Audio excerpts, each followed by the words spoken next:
आज की वीडियो में हम ये जानेंगे कि रूट कैनाल कराने के बाद भी क्या वो रीजंस हो सकते हैं जिसकी वजह से आपको दांत में दर्द है।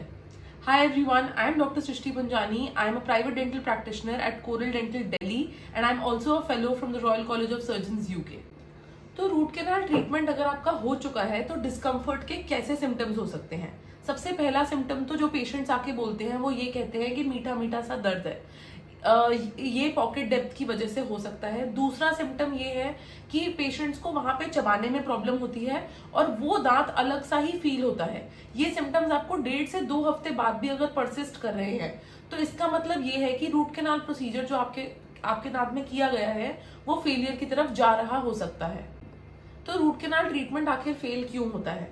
सबसे पहली बात तो जैसे मैंने अपनी अर्लियर वीडियोस में बताया है कि रबर डैम अप्लाई करना रूट कैनाल के दौरान बहुत इंपॉर्टेंट है कंटैमिनेशन को रोकने के लिए या कंटैमिनेशन फ्री सर्जिकल फील्ड को मेंटेन करने के लिए।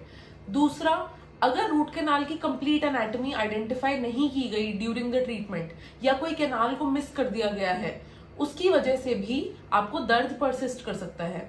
तीसरा, रूट कैनाल ट्रीटमेंट करवाने के काफी समय तक अगर आप क्राउन नहीं कराते हैं तो जो टूथ का स्ट्रक्चर है वो इतना वीक हो जाता है कि उसमें आप क्रैक्स डेवलप कर सकते हैं जिसकी वजह से आपका दांत फ्रैक्चर हो सकता है।